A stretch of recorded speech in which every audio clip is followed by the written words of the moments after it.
तुमचे दासीचा दास करुणी ठेवा, तुमचे दासीचा दास करुणी ठेवा, आशीर्वाद द्यावा हाची मज. नवविधा काय बोलिले जे भक्ती, द्यावे माझे हाती संतजनी. तुका म्हणे तुमच्या पायाच्या आधारे, उतरे न खरे भवनदी. नवविधा काय बोलिले जे भक्ती, द्यावे माझे हाती संतजनी. कैलाशी राणा शिवचंद्र मोळी, फणेंद्र माता मुकुटे कारुण्य सिंधू भव दुःख हारी. तुझविन शंभो मज कोण तारी, महायोग पीठे देवी परमपुंडरी काय. समागत दिष्टंतमानंद अलंकापुरी रम्य सिंहासन.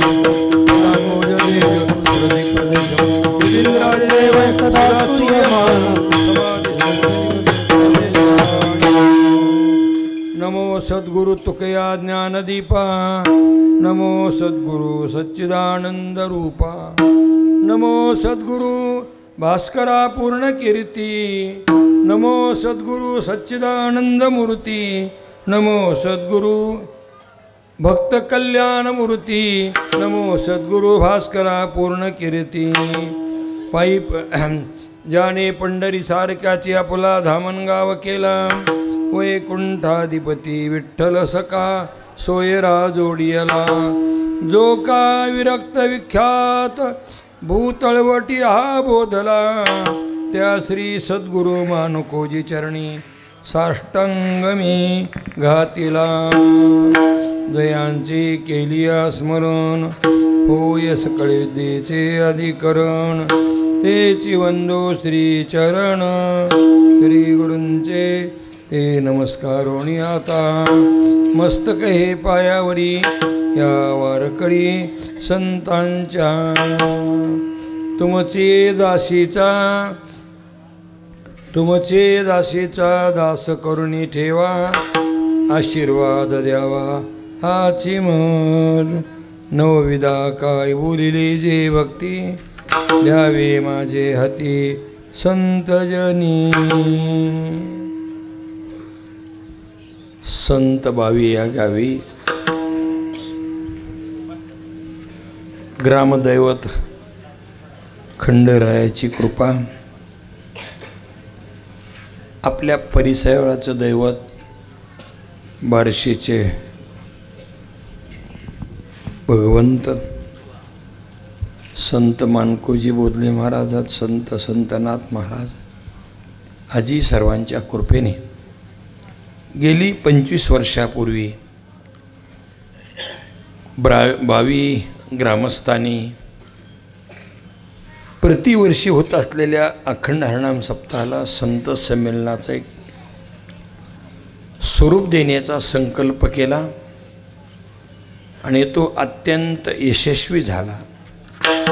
म्हणून 22 ग्रामस्थ असे आहेत, काही लोकाला ते पूर्वी सोगट्याचा खेळ खेळायचे. काही लोकांचा हात असा असतो की 4 पाडायचे म्हणले की 4च पडते, तर 10 पाडायचे म्हणले की 10च पडते.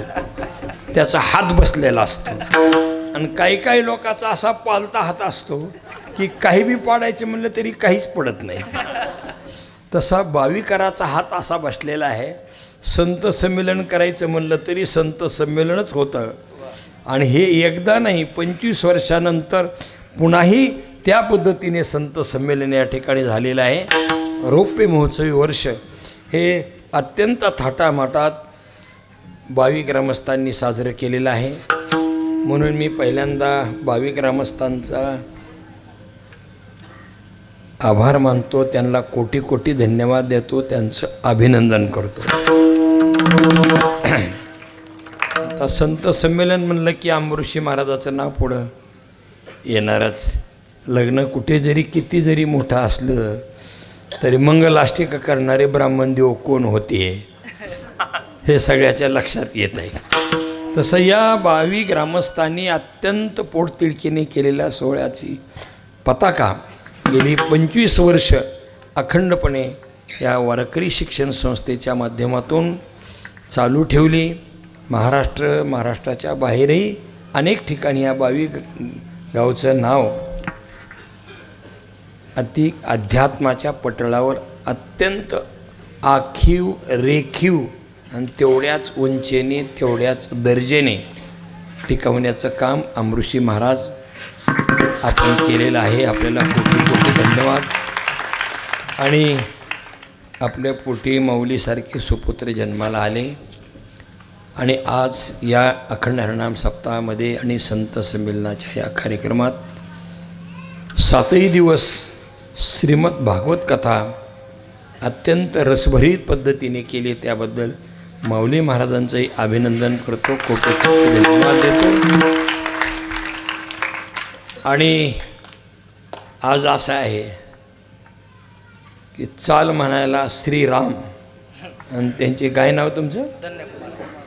हां, धन्यकुमार महाराज मुरकुटे,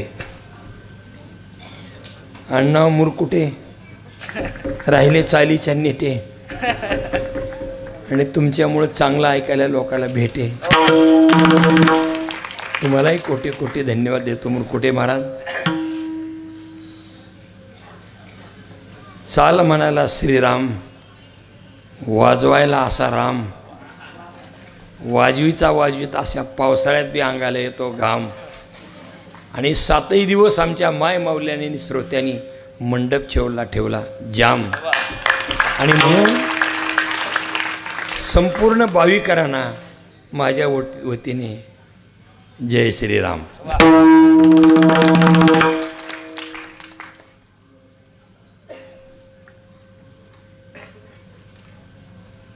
सोहळा मेळा संतांचा आणि सन्मान लेकीचा. आज तुम्ही सगळ्याजणी माहेरच्या स्वाभिमानाने आलात आणि लेकीचा स्वभाव असतो माहेराकून जेवढं ओढील तेवढं ओढीत न्यायचं.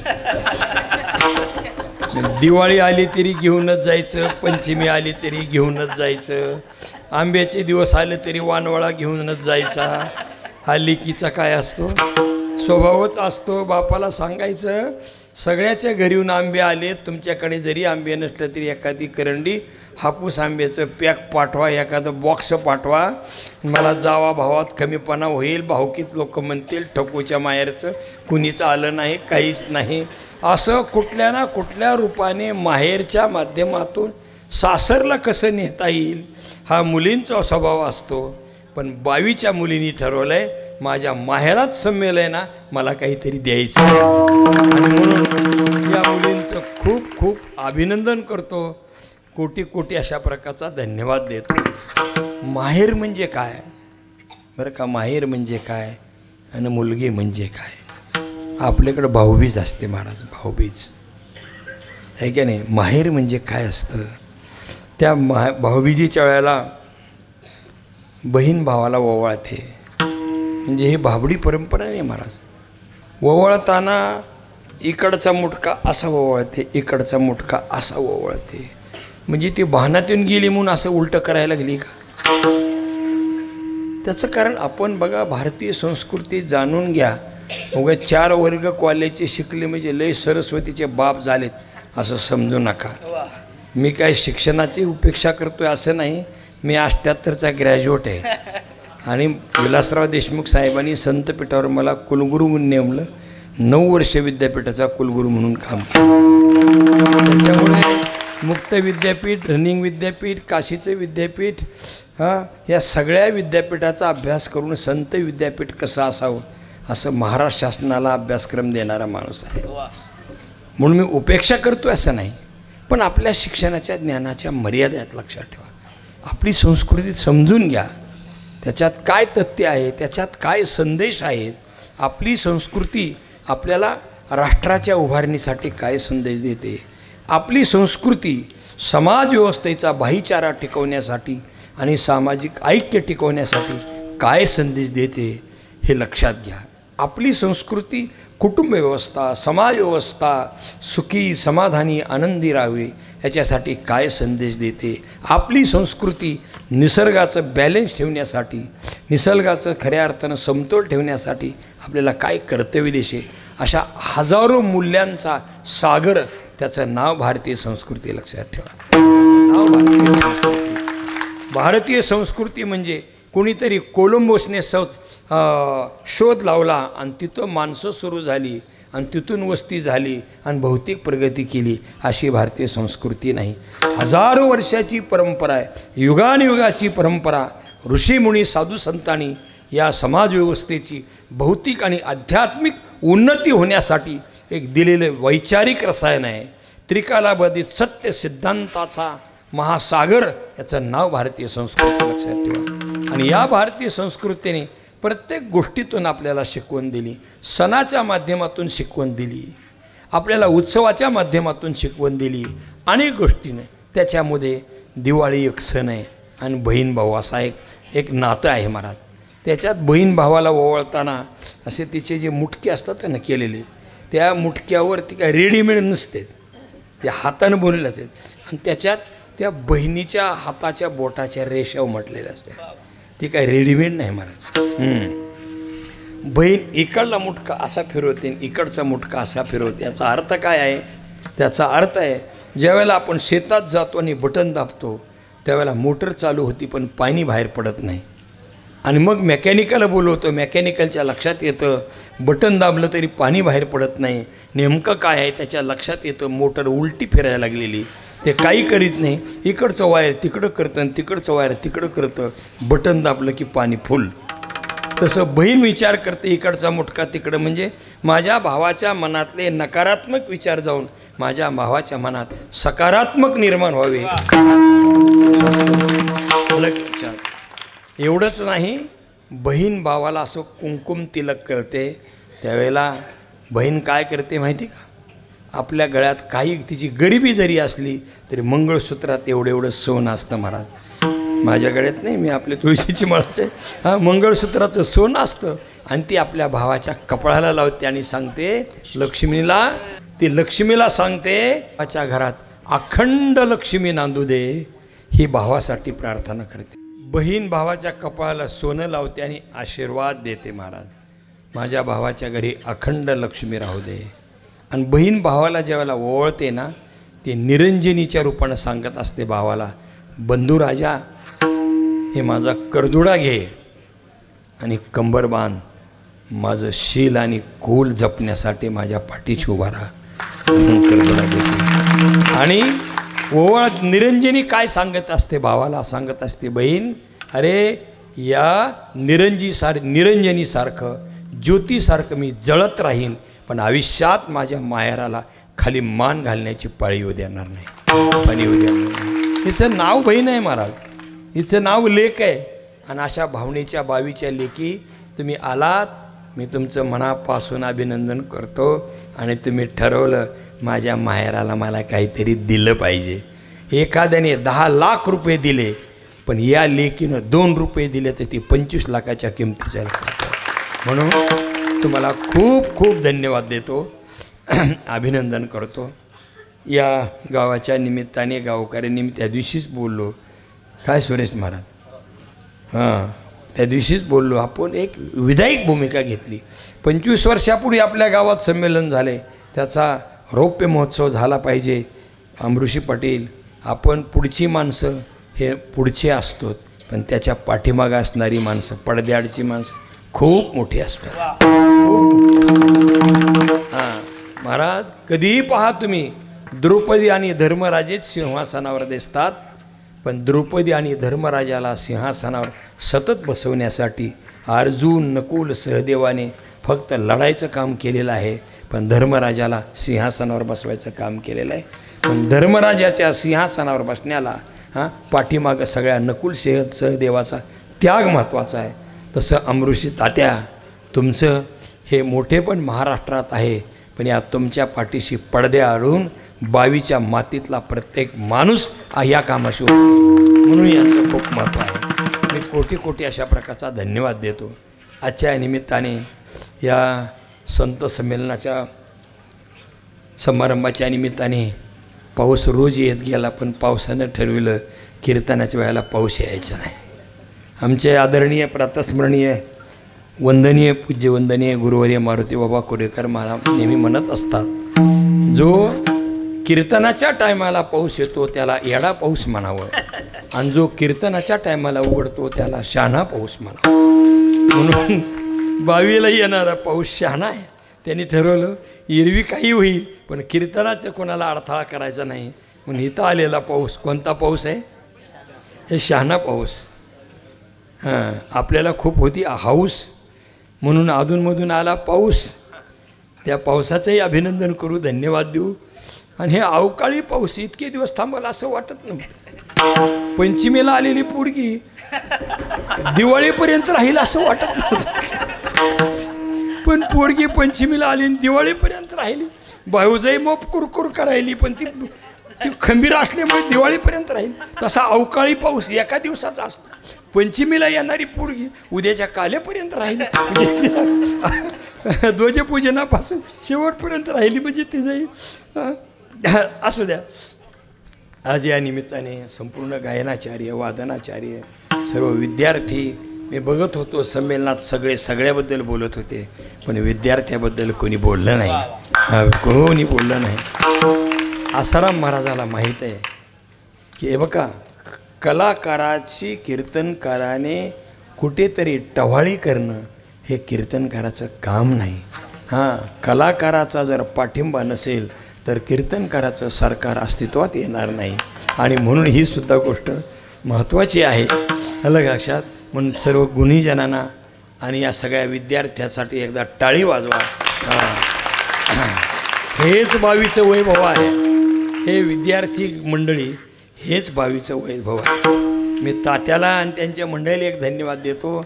आजच्या काळामध्ये मुलाला 1,00,000 रुपये गेले तर हरकत नाही, पण इंग्रजी शाळेत घालायचं आणि घातल्यानंतर त्यांचाच बुटं, त्यांचाच सॉक्स, त्यांचाच ड्रेस, त्यांचाच नाश्ता, त्यांचं सगळं. का 1,00,000 रुपये गेले तरी हरकत नाही, पण ही पिढा सांभाळायची नको.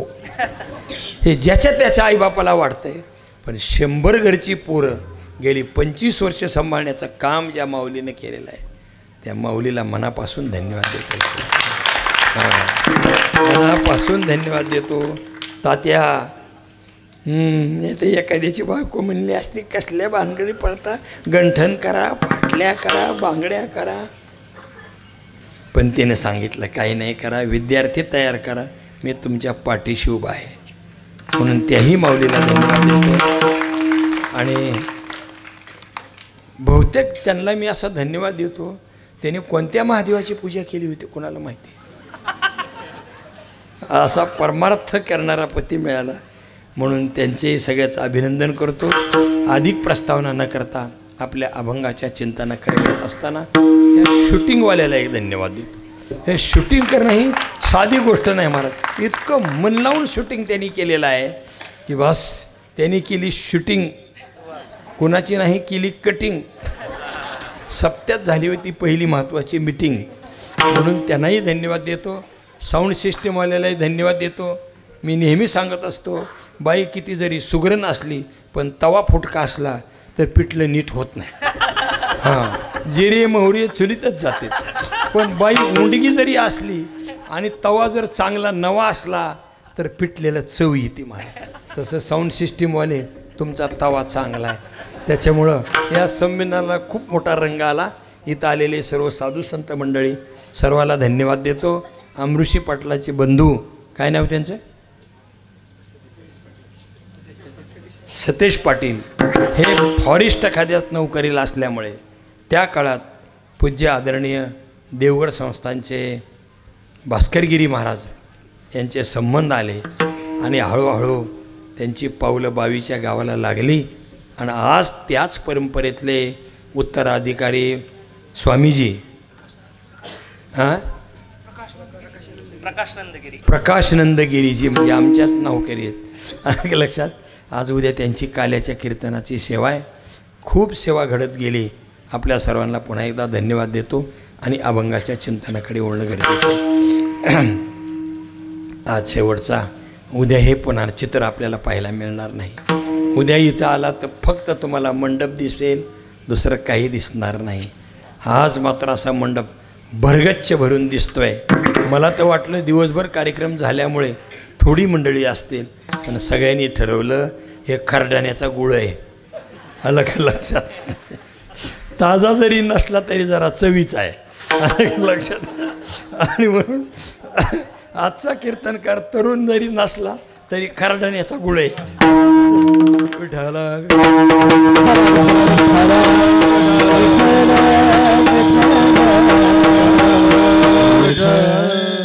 आपण कोणचा घेतला पाहिजे याच्यात काही एखाद्यानं घोषणा जरी केली तरी ती कायद्यात बसली पाहिजे, नियमात बसली पाहिजे.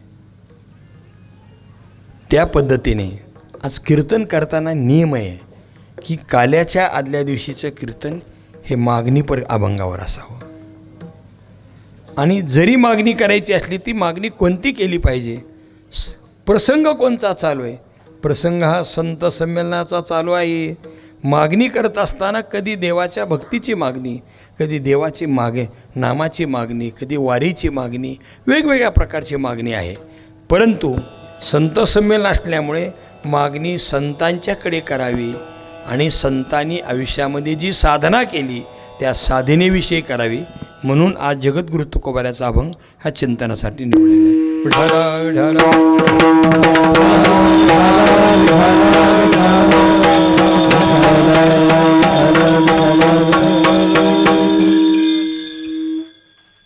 श्री संत जगद्गुरु तुकाराम महाराज या अभंगाच्या द्वारे मागणी करतात. बरेच लोकांना वाटते, मी एक वाक्य उच्चारू का, तुम्हाला कसं वाटते बघा. न मागणारा माणूस आजपर्यंत जन्माला आला नाही. कोणी किती जरी वैराग्याच्या गोष्टी करत असलं तरी न मागणारा माणूस अजून जन्माला आलेला नाही. न मागणारा माणूस आज नाही आणि न मागणारा माणूस भविष्यात जन्माला येणार नाही. आणि हे वाक्य तुम्हाला पटलेलं नाही. पुन्हा एकदा बोलतो, न मागणारा माणूस पृथ्वी तलावर अजून जन्माला आलेला नाही. न मागणारा माणूस आज पृथ्वी तलावर नाही आणि न मागणारा माणूस भविष्यात जन्माला येणार नाही. हे वाक्य तुम्हाला पटलेलं नाही. आता एक उदाहरण सांगतो आपल्याला. पूर्वीच्या काळामध्ये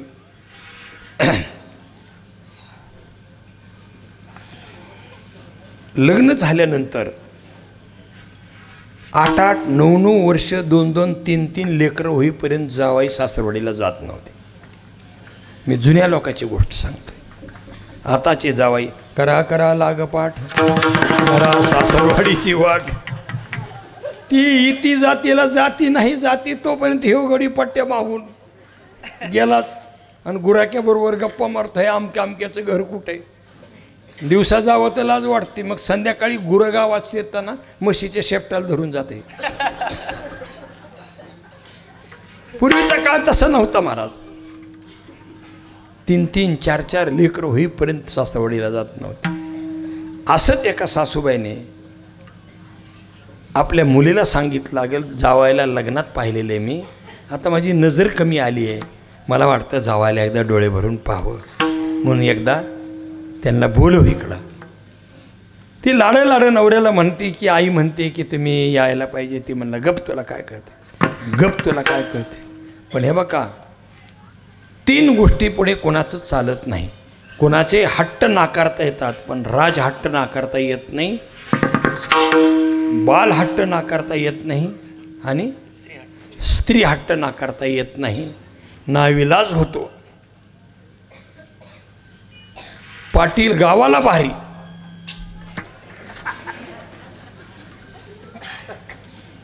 आता पुढचं काय म्हणायचे तुमची तुम्ही ठरवा. तिथं काही कुणाचं चालत नाही, रामाचं चाललं नाही महाराज, तुमचं कुठलं घेऊन बसतं. हां, सीतेनं हट्ट केला सोन्याचा हरीने, त्याची मला चुळी असली पाहिजे त्याच्या कातड्याची, रामाला जावं लागलं. आता तुमचं कुठं टेकत आहे तुमची तुम्ही ठरवा. आणि मग बायकोने हट्ट केल्यामुळे ते आले, 3-4 दिवस राहिले, इकडचा नाश्ता तिकडचा नाश्ता. आणि मग वाटेला होताना पूर्वीचा काळ असायचा, बोळवण करून लावणे. हे शब्द नुसते ऐकून घ्या नव्या पूर्वी हो. आता काही नाही, मोटरसायकल जायचं, चहा प्यायचं आणि लगेच माघारी यायचं. हे पहिला काळ 4-8 दिवस राहायचं, बोळवण करून यायचं. म्हणजे तिला साडी नेसवायची, तिच्या जावा भावाला पीस, पुन्हा शिदुरी. गावात 300 लोक असली तर 700 शिदुरी, कारण चुरून खाणारी बी असते की गुळवाणी, त्यांचा विचार केला. सगळे असं असायचे. जी शिदुरी वाटणारी होती तिला बी चुळीचा खण, म्हणजे CSR फंड तिथं बी होता तिला लक्षात. आणि ते वाढून द्यायचे, त्याचं नाव होतं बडण, बडणच म्हणतात ना. हां, ते सगळं मोठा थाट असायचा. सगळं तयार केलं आणि जावायला असं कुंकुम तिलक नाम वाढला. लेकराला कपडे केले, ते खुश होतं. मला आजोबांनी मामाने कपडे केले. मग त्या लेकरानं सांगितलं आजोबाला, आजोबा मला बिस्किटचा पुडा पाहिजे. आजोबांनी बिस्किटचा पुडा द्यायला लेकरू नाचत नाचत खात होतं. पण जावायला ज्यावेळेला कुंकुम तिलक लावला त्यावेळेला जावायलाच्या समोर हातात पहिल्यांदा टोपी दिली. त्यावेळेला जावाईने बोट पुढं केलं. म्हणजे बोट की पुढं केलं म्हणजे नकरुटं झालं होतं म्हणून पुढं केलं आहे का नकं काढायची होतून केलं आहे. आता हे बघा, तुम्ही लोक जावाईत, आम्ही कोणाचेच जावाई नाही म्हणून आम्ही बोलतो. हां, कशासाठी बोट पुढं केलं असेल? अंगठी पाहिजे. आता कसं उगं खळखळून मोकळं. हां, आता इथंच लक्षात घ्या, लेकराची बुद्धी कमी आहे म्हणून ते बिस्किट मागतं. जावाई जाणता आहे म्हणून तो अंगठी मागतो. पण नातवाचंही मागणं आहे, जावायचं मात्र मागणंच आहे. तसं संसारी जीव हा संसारातलं मागतो. आणि साधुसंतसुद्धा देवाला मागतात, मोक्ष मागतात, देवाची भक्ती मागतात. पण मागतातच. माऊली महाराज जर मागणं नसतं तर गाथ्यामध्ये मागणी प्रकरण आलंच नसतं.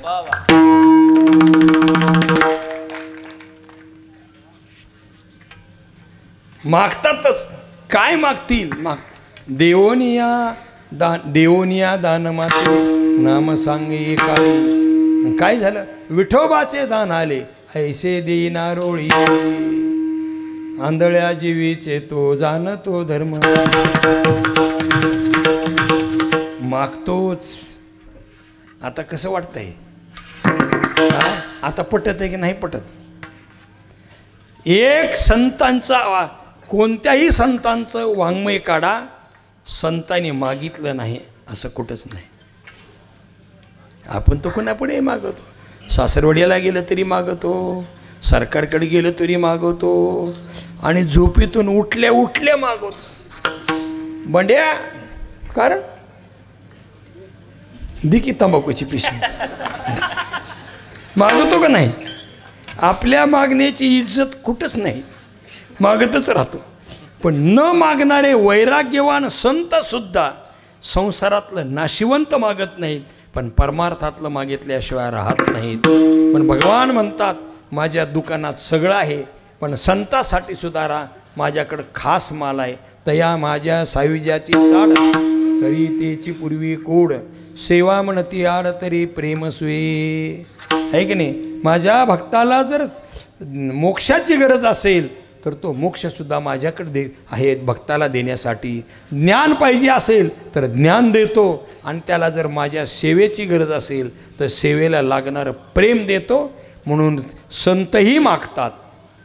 आता पडतंय का नाही? हां, आता पडतंय की नाही? न मागणारा माणूस जन्माला आलेला आता पडतंय ना. आज भविष्यात असणार नाही, मागणंच. अहो संत तर सोडा, देव जरी आला तरी अपेक्षाच आहे.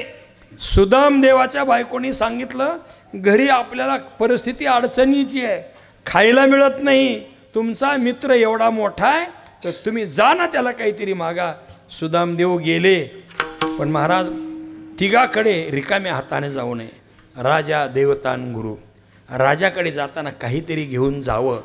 जुन्या काळात राजाला देण्याची पद्धत होती, पण राजे लोक भ्रष्टाचार करत नव्हते. आता राजाला देण्याची पद्धत नाही, त्याच्यामुळं फाईलवर सही करताना टक्केवारी आल्याशिवाय आता ह्याच्यापेक्षा मी जास्त बोलत नाही.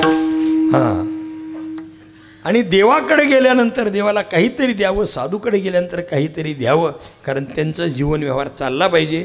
आणि राजाला दिल्यानंतर अलीकडे मुख्यमंत्री सहाय्यता योजना आहे का, त्याच्या माध्यमातून लोकविकासाचे काहीतरी कामं करता येतील. काहीतरी दिलं पाहिजे म्हणून त्यांनी मुठभर पोहे घेतले आणि सुदामदेव निघाले. आल्याबरोबर ते प्रकरण खूप मोठं आहे. आल्यानंतर भगवंतांनी सिंहासनानं उडी टाकली. सुदामा आला, सुदामा आला, प्रेमाने कडकडून मिठी घातली.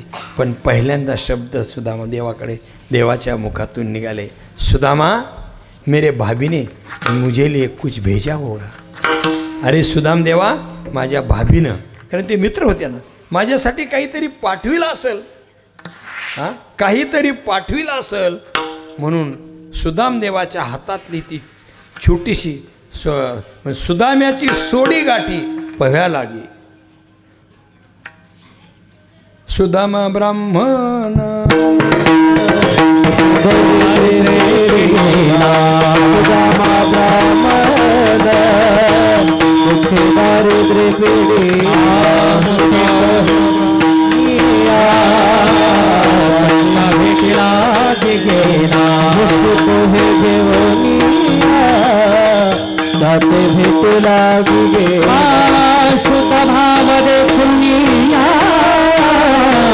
गाव सोनियाचा दिला भाव देखोनिया, गाव सोनियाचा दिला. विठोबाचा धर्म त्याचे चरणी लक्षणाव, विठोबाचा धर्म त्याचे चरणी लक्षणाव,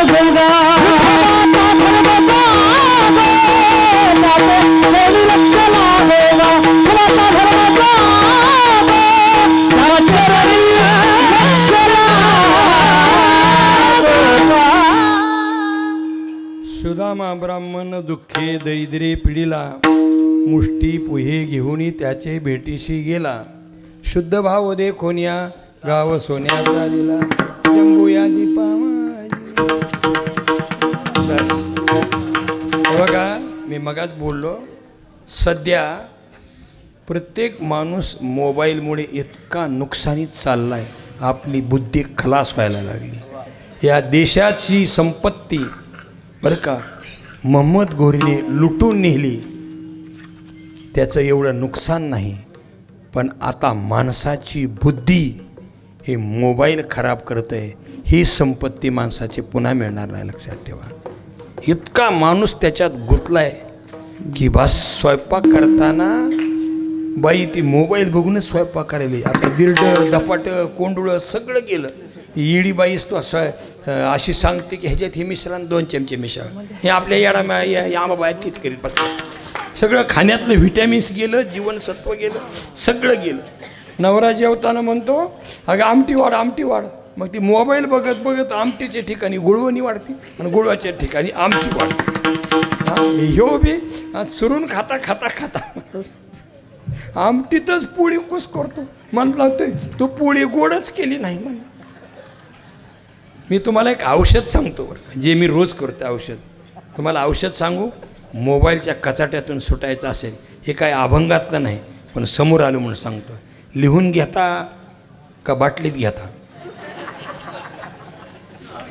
हां, मी औषध सांगू का, करायचे का तुम्हाला? या मोबाईलच्या तावडीतून सुटायचं आहे का? एक औषध सांगतो. तोंडावरचं पांघरून काढलं की काकडा सुरू करायचा. वा वा. 2 तास काकड्याची जी अक्षरं, महाराज अक्षरं नाहीत, ते अक्षरं नव्हती देखा ब्रह्म साम्राज्य दीपिका, अर्जुना लागी चितकळिका उजळलेली श्रीकृष्णे. अरे संतांची अक्षरं नाहीत, ते प्रत्यक्ष परब्रह्म आहे. आणि ती जर तुम्ही मनात लावून केलं तर महाराज काही काही माणसं पाहिली काकडा म्हणताना डोळ्यातून अशा येतिया पुसे जातिया धाडी निरोप येतिया पुसे. हां, जे पंढरपूरून येतात त्यांना तुकोबराय विचारायचे, संत विचारायचे येतिया पुसे. काही पांडुरंगाने माझी आठवण काढली का? हां, तुका का आला नाही विचारलं का? येतिया पुसे. आणि जाणाराला निरोप पाठवायचा, माझी आठवण पांडुरंगाला द्या. काय शब्द आहेत महाराज. तुम्ही खरंच काकडा म्हणताना बघा स्वर लागावा आणि सकाळी काकडा म्हणायला सुरुवात करावी. महाराज समाधीचं सुख याच्यापेक्षा मोठं नाही, याच्यापेक्षा मोठं नाही महाराज. समाधीचे सुख सांडावो वाणी, समाधीचे सुख सांडावो वाणी, समाधीचे सुख सांडावो वाणी,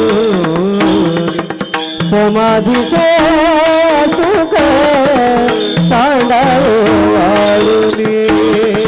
ऐसाया कीर्तनी ब्रह्मरसा, ऐसाया कीर्तनी ब्रह्मरसा, समाधीचे सुख सांडावो वाळुनी, समाधीचे सुख सांडावो वाळुनी. ऐसाया कीर्तनी ब्रह्मरसा, ऐसाया कीर्तनी समाधीचे सुख सांडावो वाळुनी, समाधीचे सुख समाधीचे सुख सांडावोळणी ऐसिया कीर्तनी ब्रह्मरस. असो, विद्यार्थ्याला माझी विनंती, डोळ्यावरचं पांघरून काढलं की अभ्यास करा, अभ्यास करा. अभ्यास हाच, पुस्तक हेच आपलं मित्र समजा. पोरांनो, 10 मिनटं माझे वाया गेले ते जाऊ द्या. लक्षात ठेवा, अभ्यासाची 7 वर्षे निघून गेले की तुम्हाला आता दुसऱ्याची फरशी पुसल्याशिवाय आता पर्याय राहिलेला नाही. लक्षात ठेवा, आता शेतकऱ्याचं मोठं क्षेत्र राहिले नाही. 2-2, 3-3 एकर लोक आली. शासनाचं धोरण सरकारला कधीच अनुकूल नसतं म्हणा. त्याचं कारण राज्य कुणी करायचं आणि राज्य कुणावर करायचं. जास्त संख्येच्या लोकांवर राज्य जर करायचं असलं तर ती माणसं दुबळी ठेवली पाहिजेत. देशामध्ये शेतकरी 80% आहे, तो दुबळाच ठेवला पाहिजे. आता ह्याच्यापेक्षा मी उघड दुसरं काय बोलू, लक्षात ठेवा. म्हणून आपल्यासाठी धोरण नाही. अरे त्या ब्युटी पार्लरमध्येच्या किमती किती आहेत? हां, किती कॉस्टली किमती. 15-15 हजारा एक नवरी मला. 25-25 तुम्ही तर पुढचे सांगितले. हां, जाऊ द्या. मी अभंगाच्यापासून दूर जाऊ इच्छित नाही. अभंगाचं चिंतन करणं गरजेचं आहे. माझी विनंती आपल्याला, पोरांनो, आता शिक्षणाशिवाय आपल्या ग्रामीण भागातल्या लेकराला पर्याय राहिला नाही. म्हणून मोबाईलचा नाद सोडा आणि पुस्तक हाच आपला मित्र, शिक्षण हाच आपला मित्र समजा आणि आपला भविष्यकाळ उज्ज्वल करून घ्या, एवढीच विनंती करतो.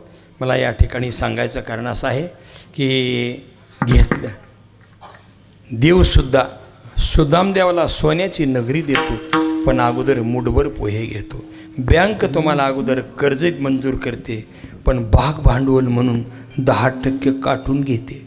हे भाग भांडवलाची पद्धत आहे. या जगात न मागणारं कुणी मागं जन्माला आलं नाही, आज नाही, भविष्यात येणार नाही.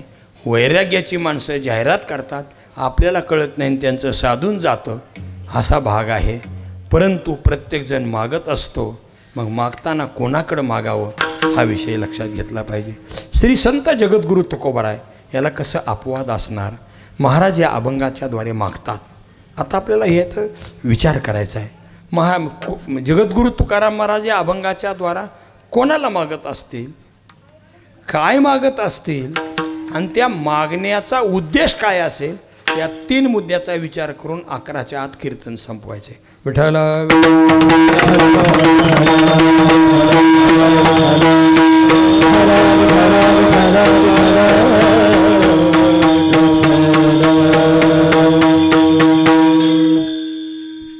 संत जगद्गुरु तुकाराम महाराज या अभंगाच्या द्वारा कोणाला मागत असतील?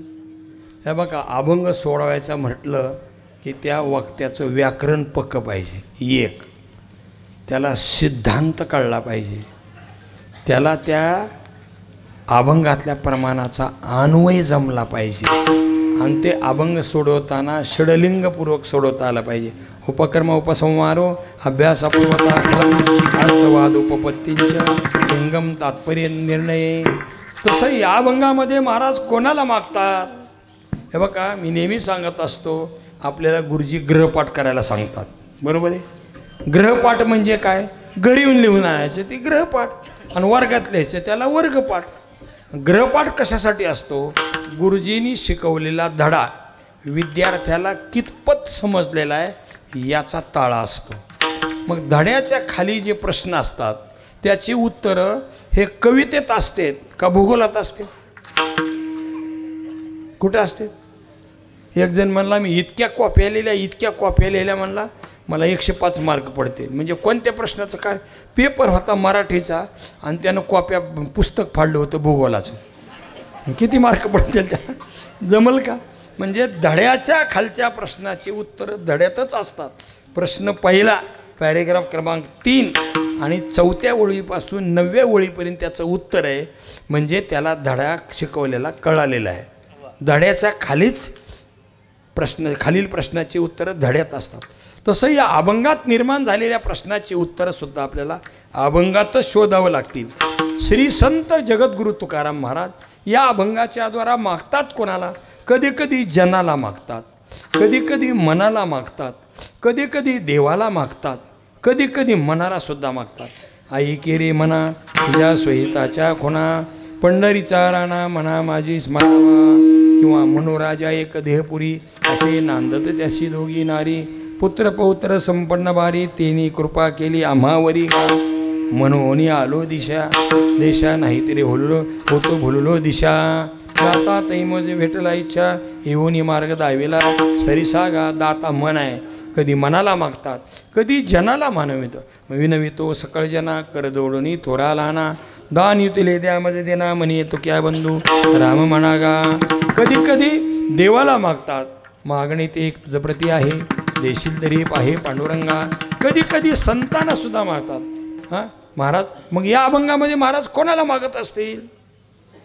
आपण अभंगाची 3 चरणं जर पाहिली ना तर ह्याच्यात उत्तर सापडायला पाहिजे. द्यावे माझे हाती संत जनी, द्यावे माझे हाती संत जनी, द्यावे माझे हाती संत जनी, द्यावे माझे हाती.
द्यावे माझे हाती संत जनी जगद्गुरु तुकाराम महाराज, माझ्या हातात द्या. कुणी? संतांनी माझ्या हातात द्यावं. म्हणजे मागतात कोणाकडे? हां, संतांच्याकडे मागतात. तुकाराम महाराज देवाकडे का मागायला गेले नाहीत? कधी कधी देवाकडं मागितलं, पण तुकाराम महाराजाला देवाचा जरा वेगळा अनुभव आला. हां, कारण हुशार माणसं हे बघा, या देशाला धोका अडाणी माणसाकडून नाही. कशाकडून धोका आहे? हां, हुशार माणसाकडून. सगळी सोसायटी खाऊन ओके रेकॉर्ड ठेवायचं काम हे हुशार माणसाचं असतं. हां, आणि 2 किलो साखर विकली आणि पकडली, ही आड्यानी चेअरमनचं काम असते. लक्षात. हुशार माणसं 2-2, 4-4 गाडी भरून पुरावे नेऊ म्हणलं तरी ते माणसं ओके धुतल्या साबणासारखे. हे हुशाराचं काम आहे. आडाण्याचं काम वेगळे म्हणा. हां, म्हणून हुशारी आणि लबाडी एकाच केंद्रात नांदते. जितकी माणसं हुशार तितकी माणसं लबाड. जर ज्या हुशारीला संस्कार नसतील तर ती हुशारी समाजाचं शोषण करते. एक वाक्य आहे का, हुशारीला जर संस्कार असतील, हुशारीच्या मनामध्ये जर दया असेल तर समाज घडत असतो. आणि हुशारीच्या मनामध्ये जर स्वार्थ असेल तर मग तो तेलगी जन्माला येत असतो. आता कसे त्याला त्यालाही लोकांची नावं घेऊ. हुशारीच्या मनात लबाडी आले की समाजाचं शोषण होत असतं. म्हणून चातुर्याला चारित्र्याची जोड असली पाहिजे महाराज, तरच समाज घडत असतो. असू द्या, आपल्याला या ठिकाणी एका मुद्द्याचं चिंतन करायचं आहे. देव चतुरातो शिरोमणी. महाराजाला वाटलं एका दिवस दगा होऊ शकतो. काय होऊ शकतो? दगा होऊ शकतो. जगद्गुरू तुकाराम महाराजांनी देवाला पकडलं. महाराज, हां, देवा जानोनी अंतर टाळशीर कर. पुढच्या माणसाची भावना लक्षात घेऊन त्याला टाळतो, त्याला मोक्षापर्यंत येऊ देत नाही.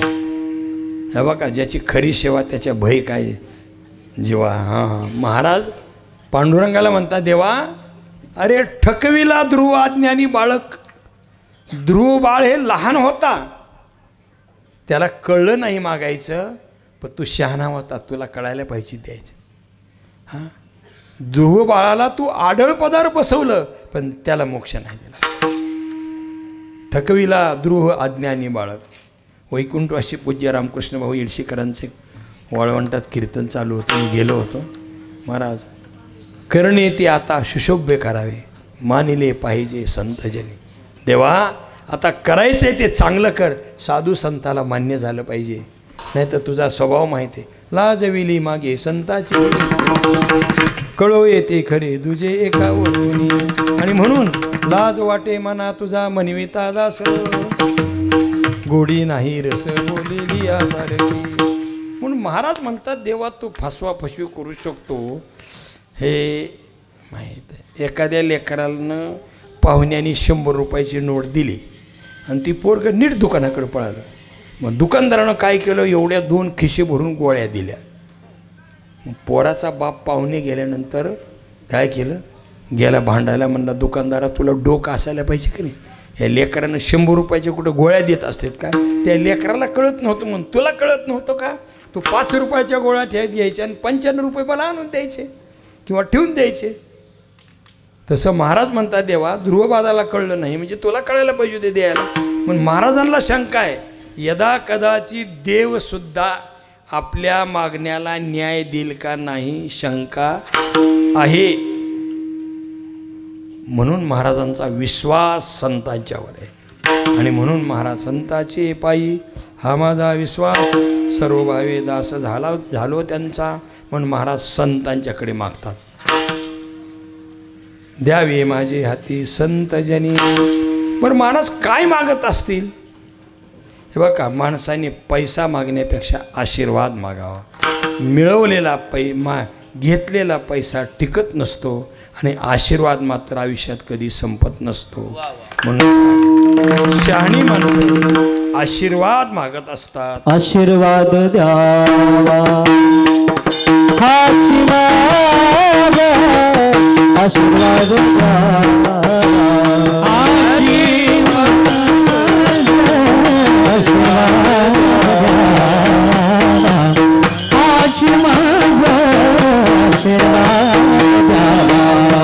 तुमची दासीचा दास करून ठेवा, तुमची दासीचा दास करून ठेवा, तुमची दासीचा दास करून ठेवा, तुमची दासीचा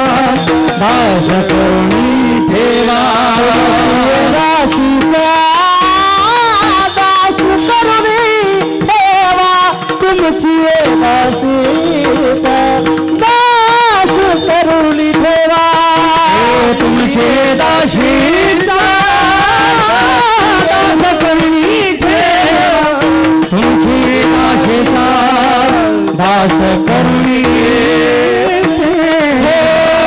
आशीर्वाद द्यावा हाच माझा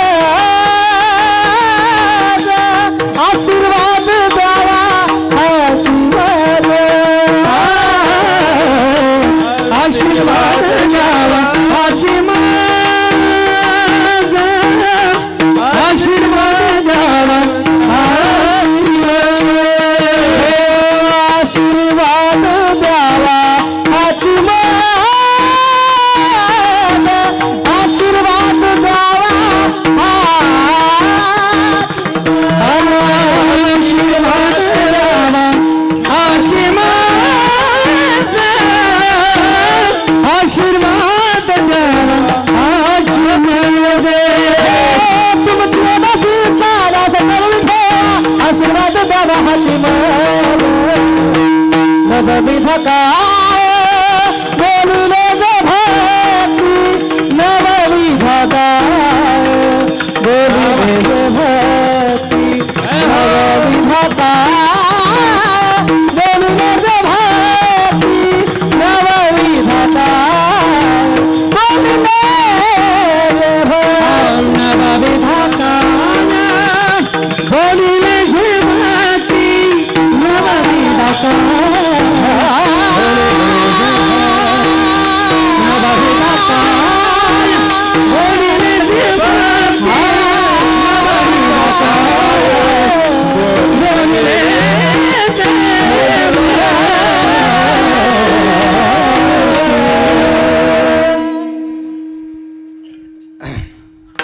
तुमचे दासीचा दास करुणी ठेवा आशीर्वाद द्यावा हाची मज.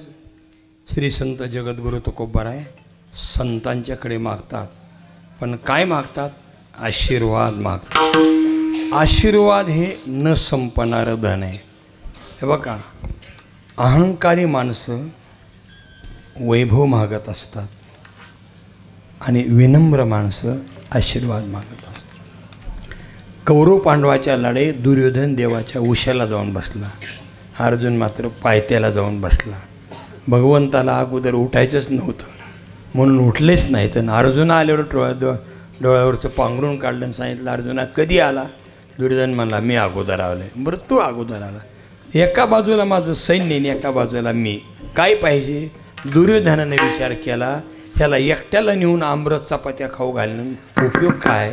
त्याच्यापेक्षा याचं एवढं सैन्य महत्त्वाचं. दुर्योधनानं सैन्य मागितलं, अर्जुनानं मात्र देव मागितला. त्याच्यामुळे अर्जुन विजयी झाला. यत्र योगेश्वर कृष्ण यत्र पार्थो धनुर्धरा तत्र शिवजो भूतीर ध्रुवा नितिर्मतिर्मम. आशीर्वाद मोठा आहे. जगद्गुरु तुकाराम महाराज म्हणतात, तुका म्हणे आम्ही आशीर्वादी बळी. आम्ही कशानं बलवान आहेत? आशीर्वाद. आशीर्वादाला खूप महत्त्व आहे. महाराज भीष्माचार्यांनी प्रतिज्ञा केली, उद्या निष्पांडवी पृथ्वी करेन, एकही पांडव जिवंत राहू देणार नाही. भगवंताच्या लक्षात आलं ही भीष्माची प्रतिज्ञा आहे.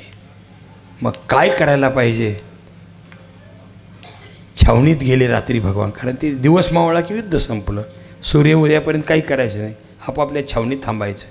भगवान परमात्मा अर्जुनाकडे गेले आणि सांगितलं, अर्जुना उठ. अर्जुन तो घोरत होता. भीष्माचार्यांनी प्रतिज्ञा केलेली आहे, एक पांडव जिवंत राहणार नाही.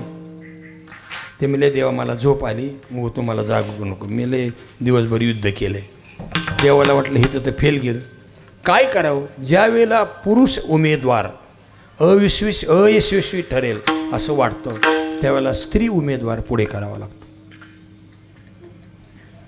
म्हणजे मी हे पुराणातलं सांगतोय, तुम्ही दुसऱ्या लक्षात घेऊ. हां, इथं सुद्धा माणसं म्हणत, हापशावर जाऊन आपलं भांडणं शक्य नसलं तर बायकोला पाण्याला पाठवायचं. असं आहे ते. भगवंताला वाटलं आता इथं पांडवाकडून काही होत नाही.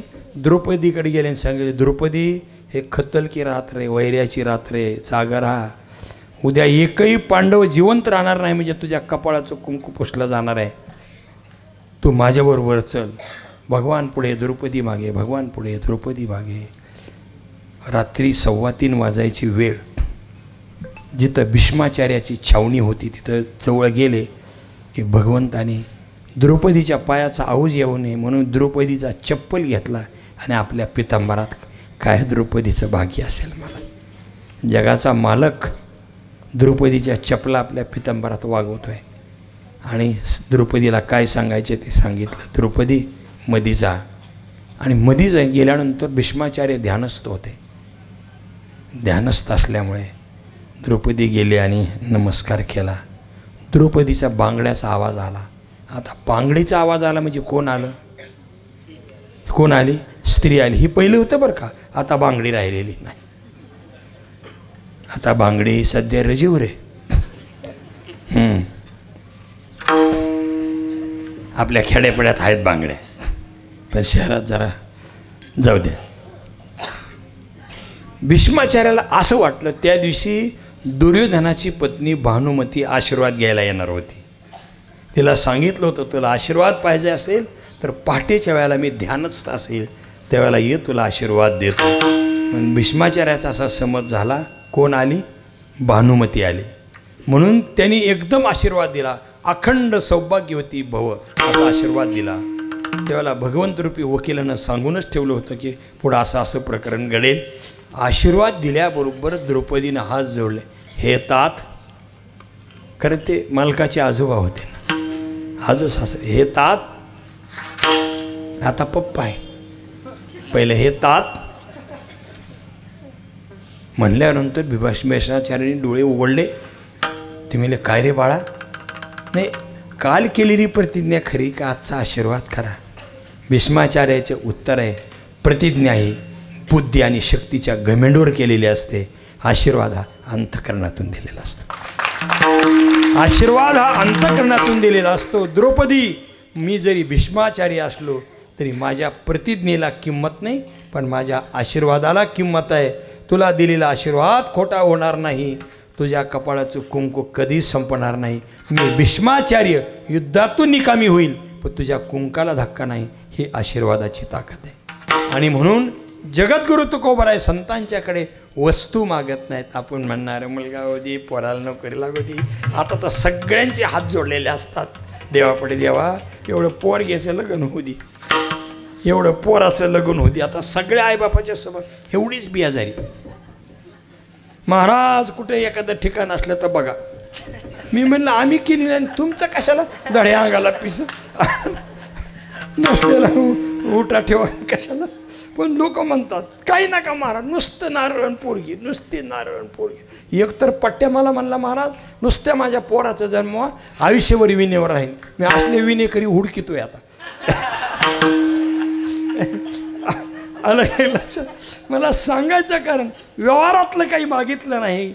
मोक्षसुद्धा संत नको ब्रह्मज्ञान आत्मस्थिती भाव मी भक्त तू देव ऐसे. म्हणून संतांच्याकडे जाऊन आशीर्वाद मागावा. बस आपल्या आयुष्याचं कोट कल्याण झाल्याशिवाय. पण महाराज म्हणतात मला आशीर्वाद द्या. पण आशीर्वाद देताना महाराजांचा आग्रह वेगळा आहे. आपण जर बायका साड्या घ्यायला गेल्या दुकानात तर दुकानदाराच्या मनावर घेतात का आपल्या मनावर घेतात? म्हणजे इकडं कसं आहे, बावीला कसं आहे, कुणावर घेतात? अजून दाखवा, अजून दाखवा. ही काटाला बरी नाही, ही पदराला बरी नाही, ही सुताला बरी नाही, ही पाण्यानं भरत नाही, ही डिझाईन बरी नाही. लग्न नाही करून मला एवढं माहिती, मग तुम्हाला किती माहिती असेल लक्षात.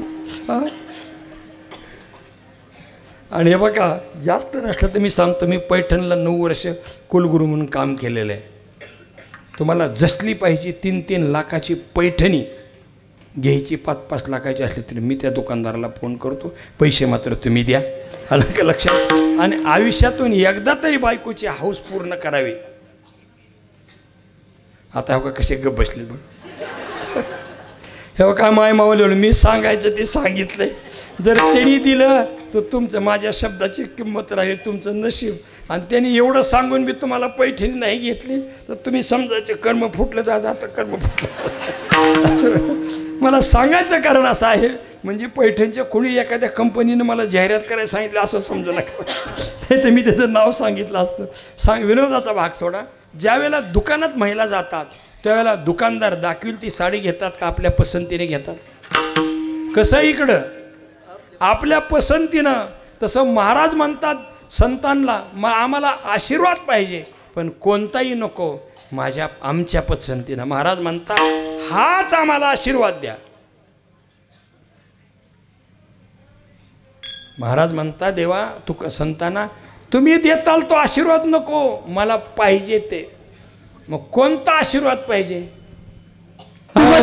दासीचा दास करून ठेवा, आशीर्वाद द्यावा आजी बोले, आशीर्वाद द्यावा आजी बोले. तुझा म्हणे तुमचा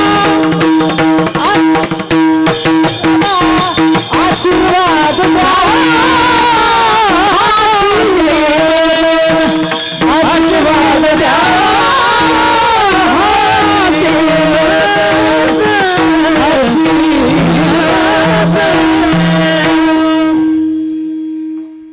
महाराज म्हणतात मला हाच आशीर्वाद पाहिजे. कोणता?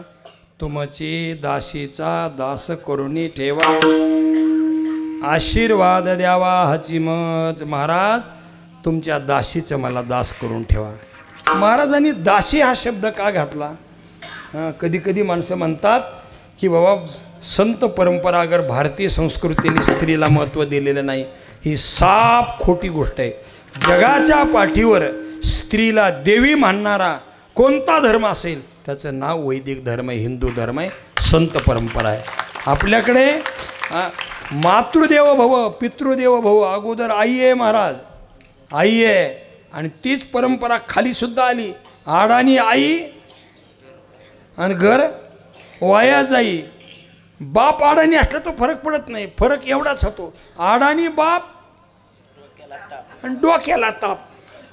बाप आडानी असलं तर घर वाया जात नाही, आई आडानी नसावी. हां आपला वेळ संपत आलाय. मी घड्याळ बघतो मग इथलं काहीतरी बघून सांगतोय असं गैरसमज करून गेलं. आकारात कसं बसवायचं याचा विचार करतोय. किती मिनटं राहिले, काय राहिले. हां आपण कशासाठी चिंतन करत आहोत की महाराज या अभंगामध्ये तुमची दासीचा दास करून ठेवा. भारतीय संस्कृतीने स्त्रीला खूप महत्त्व दिले. लक्षात जर दंडी संन्यासी समोरून जात असताना समोर जर वडील आले तर वडिलांनी त्या संन्याशाला नमस्कार करावा. पित्याने येतो वंदावा कुमार जयाचे अंतर जयाचे अंतर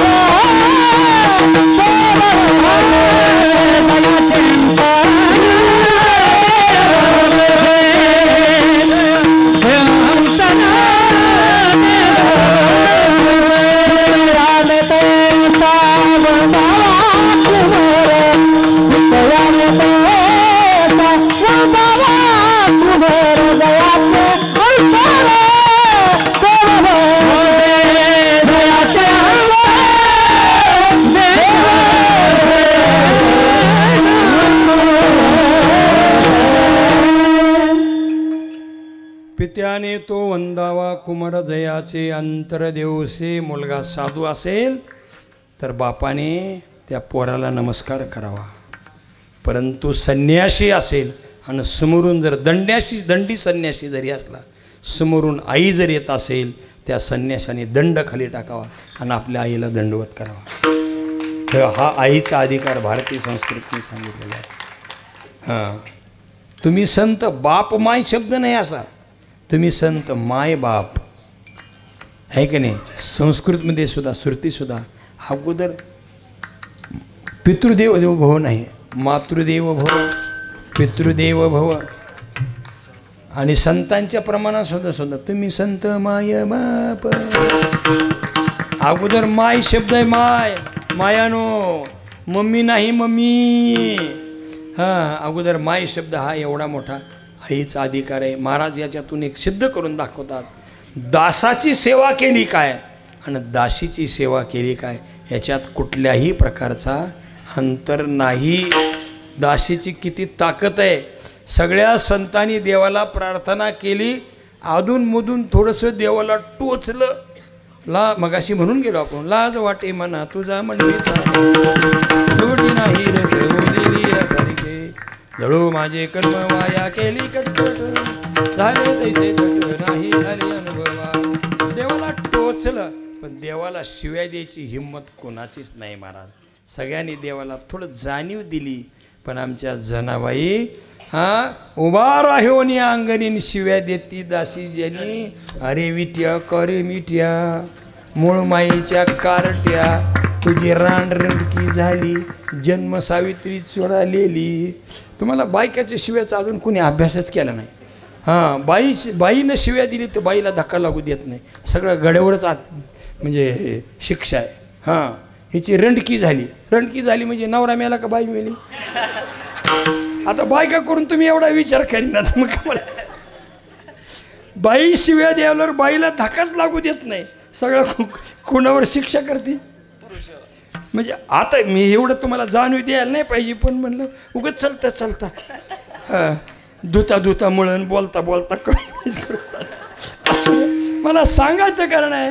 अरे उभा राहून या अंगाने शिव्या देती दासी जनी. हे ताकद कोणाची आहे? हे कोणाची? स्त्री भारतीय संस्कृतीमध्ये खूप मोठी आहे. म्हणून जगद्गुरु तुकोबाराला हे सांगायचं आहे, अरे दासाची सेवा केली काय, दासीची सेवा केली काय, काही अंतर नाही. जरा बोलूच का सांगू तुम्हाला. ही पुरुषांनी एक विशेष व्यवस्था केली महाराज. तिचं वय ह्याच्यापेक्षा कमी असलं पाहिजे, तिची उंची ह्याच्यापेक्षा कमी असली पाहिजे, तिचं शिक्षण ह्याच्यापेक्षा कमी असले पाहिजे. बरेच लोक म्हणतात गरीबा घरची केलेली बुरी, मोठ्या घरची केलेली डोक्यावर बसती.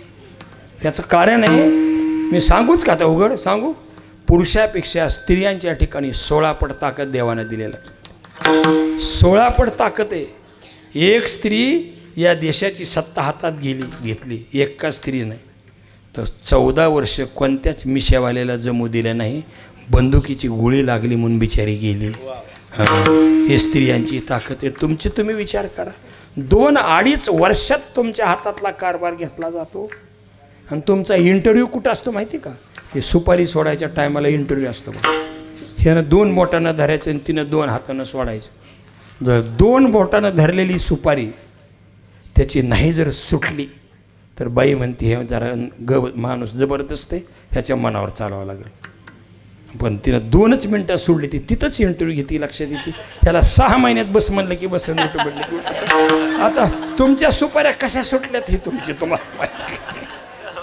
आणि एखादा तसं जर ताकदवान असला तर तिनं नकर राखलेली असते. जाऊ द्या.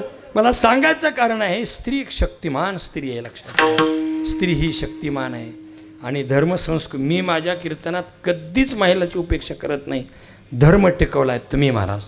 नारी की निंदा मत करिवानो, नारी रत्न की खान, जिस नारी से पैदा हुए वो कभी हनुमान, हनुमान वो कभी हनुमान. नारी मत करो, रतन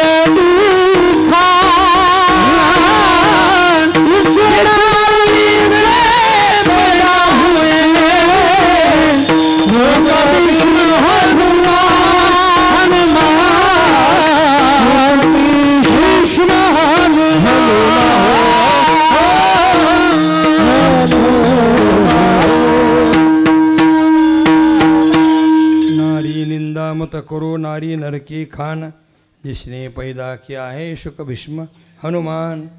ही स्त्रियांची शक्ती आहे. बरं ते पुराणातलं जाऊ द्या.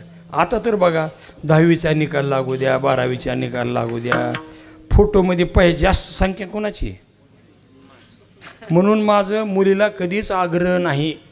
आत्ता मेरिटमध्ये येणाऱ्या जास्त कोण येतात का आग्रह नाही. मुलीच्या पुढे 2च काम आहेत. एक काम आईला मदत करणं आणि अभ्यास करणं. पोरांच्या पुढे बरीच कामं आहेत. सगळ्या पानटापऱ्या टेकल्या पाहिजे. आणि त्याच्यामुळे त्यांना अभ्यासाला वेळ मिळत नाही. जाऊ द्या, आपला वेळ कमी आहे. महाराज म्हणतात स्त्री आणि पुरुषाच्यात भेद नाही.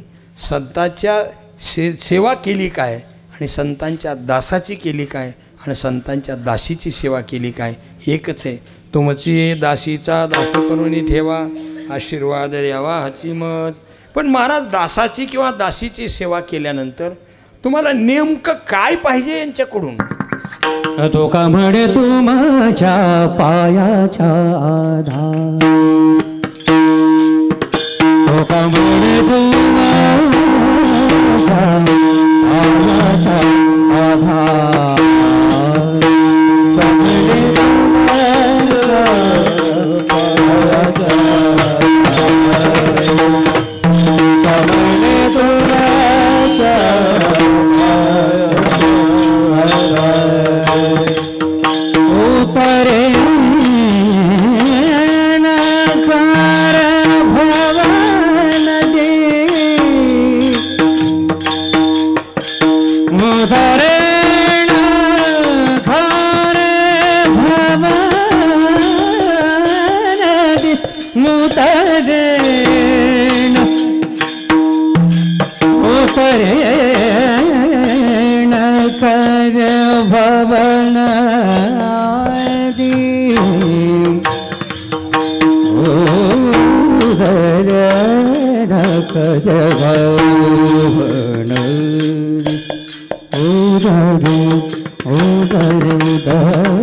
म्हणे दासीचा दास करून ठेवा. मला म्हणता मला हाच आशीर्वाद द्या, तुमच्या दासीचं मला दास्यत्व करून ठेवा.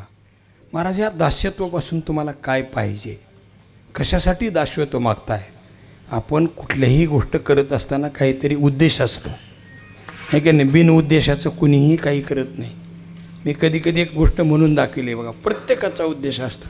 कोंबडा कुकतो, पैसा मागतो, पैसा कशाला, बायको करायला, बायको कशाला, लेकरं व्हायला, लेकरं कशाला, कोंबडीलाच जाऊन विचारा. म्हणजे प्रत्येक माणूस व्यापार करू द्या, शेती करू द्या, कोणाची सेवा करू द्या, त्याला काही अपेक्षा आहे काहीतरी. तसं महाराज संतांची सेवा केल्यानंतर तुम्हाला अपेक्षा काय त्यांच्याकडून?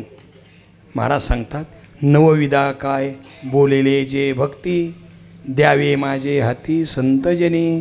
कारण भक्ती सगळेजण करतात, पण भक्तीचे ते वर्म जयाचे हाती, दयागरी दया क्षमा शांती, असं भक्तीचं वर्म.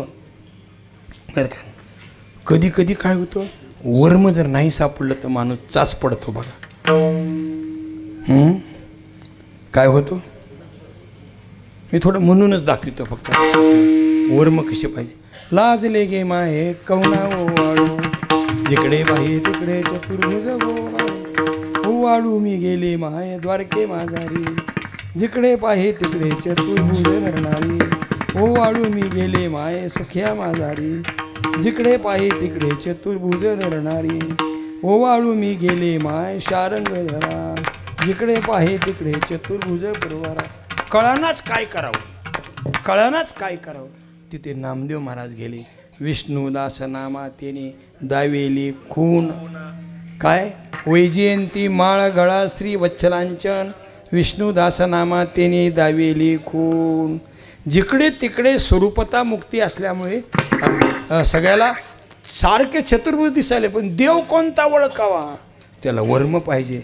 नामदेव महाराजांनी सांगितलं, ज्याच्या गळ्यात वैजयंती माळ आहे आणि ज्याच्या छातीवर श्री भगरुश्वरींनी मारलेली लाळात श्रीवत्सलांसन आहे, तो देव आहे, त्याला म्हणायचं वर्म. तसं राम नाम तो कुछ सब कुछ कहे, ठक ठाकुर और चोर, जिसे नाम से ध्रुव प्रल्हाद तरे हो नाम कुछ और. तसं भक्ती सगळेजण करतात, पण महाराज ही नवविधा भक्ती, सर्वनाम कीर्तन, आताही वेळ झाल्यामुळे जास्त म्हणून हे 9 प्रकारची भक्ती आहे. पण ही भक्ती आमच्या हाती द्या, म्हणजे आमच्या अनुभवाला आणून द्या. का हाती द्या? मुलगा MBBS झाला तरी प्रॅक्टिस करत नाही, त्याला माहिती आहे आपल्याला औषध कळाले, पण पेशंट कसा हाताळायचा कळालेला नाही. याच्यासाठी तो अनुभवी डॉक्टरकडे राहतो, त्याला इंटर्नशिप असे म्हणतात. LLB झालेला मुलगा प्रॅक्टिस करत नाही, त्याला माहिती आहे कायदा कळाला, पण न्यायाधीश, पक्षकार आणि निकाल याचा कसा मेळ घालावा हे कळण्यासाठी सिनियर वकिलाकडे राहिलं पाहिजे, त्याला ज्युनियरशिप माहीत नाही. तर माणसं बी काही सोपी नाहीत. एक जणावर केस झाली, त्याच्या हातून माणूस मिळाला म्हणून एक जणानं वकिली घेतली. म्हणलं मी तुला, काही काही लोकांचं असतं महाराज, त्या फौजदारीमध्ये हातखंडा असतो, तुझ्यावर म्हणला गुन्हा साबित होऊ देत नाही. तारखा गेल्या आणि बसची वेळ आली. आल्यानंतर त्याने सांगितलं, आता आज तुला न्यायाधीश प्रश्न विचारतील, समोरचा माणूस तुला प्रश्न विचारेल वकील, त्यावेळेला तो काय म्हणायचं, ब्या. काय म्हणायचं, ब्या. त्या समोरच्या वकिलाने सांगितले, हे खून केला तो बरोबर आहे काय, ते म्हणला ब्या. जजने विचारलं, हे म्हणतोय ती खरं आहे का, ती म्हणला ब्या. म्हणले येडे द्या सोडून. आणि मग सोडलं. आल्यानंतर घरी आल्यानंतर वकील म्हणला, बरोबर मी तुला सोडविलं का नाही, बरोबर सोडले का? ते म्हणला, किती पैसे दिले ते कुणी सोडविलं नसतं. म्हणला मी सोडले, पण माझ्या फीसचं कसं काय, ती म्हणला ब्या. ही काय म्हणला, ते म्हणणार माझ्या फीसचं काय, म्हणला ब्या. म्हणून असे काही उलटणारे बी पक्षकार असतात. त्याच्यामुळे नव्या पोरानं वकिली करून चालत नाही, त्याला अनुभवी वकिलाकडे राहावं लागतं, त्याला ज्युनियरशिप म्हणतात. अरे बाबा हो, शिकलेल्या पोरांनो, कशाला बी अंधश्रद्धा म्हणू नका येडे हो. हे बघा, ज्या गोष्टी राष्ट्राचं, समाजाचं आणि व्यक्तीचं उत्कर्ष करतात, कल्याण करतात, त्याला अंधश्रद्धा म्हणून समाजाचं आणि स्वतःचं नुकसान करून घेऊ नका. हे मूल्य जपा, तर राष्ट्र टिकेल, हे मूल्य जपलं तर समाज टिकेल, हे मूल्य जपलं तर आपलं आरोग्य टिकेल, आपलं कुटुंब टिकेल. आणि याच्यासाठी संत संमेलन पाहिजे महाराज, याच्यासाठी संत संमेलन पाहिजे. म्हणून महाराज म्हणतात, नवविधा काय बोलले जे भक्ती, द्यावे माझे हाती संतजनी. हे 9 प्रकारची भक्ती हे आमच्या हातात द्या. कोणी श्रवण मिळेल, कोणी कोणतं मिळेल. दास्यत्व निकट हनुमंतपे केले, म्हणून ते केले रामचरण. 9 प्रकारच्या भक्ताची यादी आहे. पण ही 9विधा भक्ती मिळून तुम्हाला काय मिळवायचे, कशासाठी? तर महाराज म्हणतात, उतरेन खरे भवनदी. याचं हे फल आहे. कशाचं? संतांच्या आशीर्वादाचं काय कारण आहे? तर आम्हाला त्यांची या दासाची सेवा करून द्या. कशासाठी त्यांच्या दासाकडे जायचे? 9विधा भक्ती आम्हाला समजून घ्यायची. आणि या भक्तीतून तुम्हाला काय मिळवायचे? उतरेन खरे भवनदी. याच्यासाठी तुका म्हणे तुमच्या पायाच्या आधारे. पाय शब्दाचा अर्थ आहे स्वरूप. आणि म्हणून मुक्ता ते निर्धारिता लाभे आपली मुक्तता. म्हणून संतांची लक्षणं, संतांचं कार्य, संतांचे विचार आपल्यासमोर सतत राहिले पाहिजेत, ज्यामुळे आपलं जीवन आदर्श घडेल. म्हणून याच्यासाठी संत संमेलन असतं. आपण या संत संमेलनाच्या माध्यमातून अशीच विचाराची क्रांती आणि परंपरा आपल्याकडे चालत राहावी, हे पांडुरंगाच्या चरणी प्रार्थना करतो. आता आम्हाला माहीत आहे, आता विठोबा रुक्मिणी भजन झालं की आता कीर्तन झालं असं तुम्ही समजणार आहे. बरोबर आहे ना? आता आपली वेळ झाली. बरोबर किती वाजले? बरोबर 11 वाजले, हे की नाही? 11 वाजून 2 मिनटं झालेत. म्हणजे मी जरा 2 मिनटं जास्त तुमची घेतले. 11 असे आहे महाराज की दुपारचे 11 झाले की 11 जेवायला पाहिजे, आणि संध्याकाळचे 11 झाले की असं करा, झोपायला पाहिजे. म्हणून जास्त न लांबवता आपल्याला एवढी विनंती करेन, फार काही नाही कळालं तर एक लक्षात ठेवा, घरच्या मायबापाची सेवा करा. पहिली गोष्ट, आई वडिलाची सेवा करा. मी विनाकारण सांगत नाही महाराज, आपल्या सगळ्याला माहीत आहे, माझ्या आईच्या पायाचं तीर्थ घेतल्याशिवाय मी कधी घराच्या बाहेर पडलोच नाही, कधी नाही. आपल्या संमेलनात आल्या होत्या, माझ्याकडे फोटो आहे.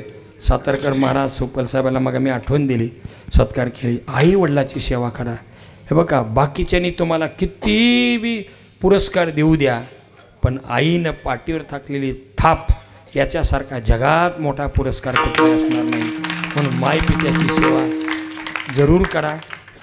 साधू संतांबद्दल आदर करा आणि आपली लेकरं उत्तम पद्धतीने शिकवा. जर याच्यात काटकसर कराल तर भविष्यातली आपली पिढी येणाऱ्या स्पर्धेच्या युगात टिकणार नाही. मी तर सांगत असतो की मुलं संस्थेत घाला, पण त्या मुलाला शिक्षणात कमी पडू देऊ नका. म्हणून शिक्षणही महत्त्वाचं आणि अध्यात्मही महत्त्वाचं. झालेली मोडकी तोडकी सेवा पांडुरंगाच्या चरणी अर्पण करतो. आणि मी शेवटी एक तुम्हाला मागणार आहे, आलं का लक्षात? अहो माणूस शेण पडलं तर माती घेऊन उडतं माऊली. मी तर बोधले महाराज आहे, तुम्हाला माहिती. गल्ली ते दिल्ली कार्यक्रम करायचे म्हणल्यावर मागितल्याशिवाय जमत नाही. मी सुद्धा तुम्हाला मागणार आहे, पण मी काय मागणार आहे सांगू का? तुमच्या गावचं देवळ लवकर बांधा, एवढंच तुम्हाला मागणार आहे. आणि मी कार्यकर्त्याला हात जोडून विनंती करतो, माझा नेता हा दिल आणि तुझा नेता हा दिल, याच्यामुळे देवळ थांबवू नका. अरे कुठे गेले कदम माऊली? सोलापूरचे गेले का? त्या कदम माऊलीच्या गावाला 5 कोटी रुपयाचं मंदिर लोकवर्गणीतून झालं आहे.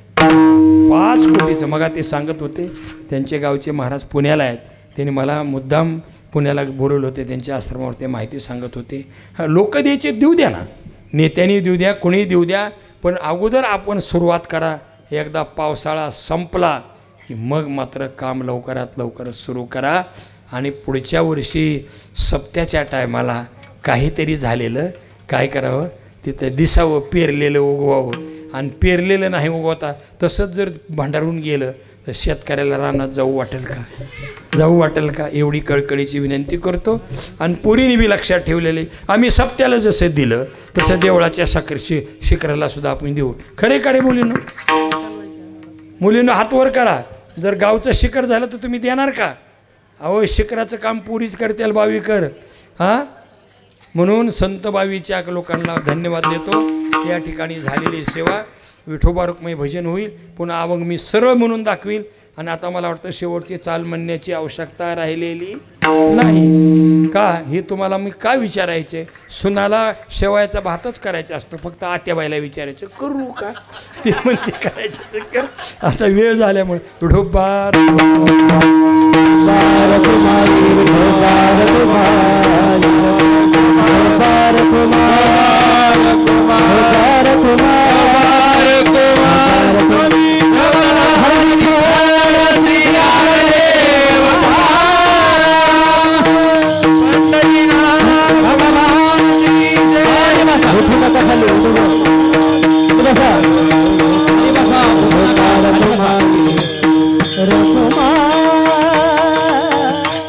तुमचे दासीचा दास करून ठेवा, आशीर्वाद द्यावा हाची माज. नवविधा काय बोलिले जे भक्ती, द्यावी माझे हाती संतजनी. तुका म्हणे तुमच्या पायाच्या दारे, उतरेन खरे भवनदीत. भवनदीचा झाला तारा या उत्तरा प्रसादे. ज्ञानेश्वर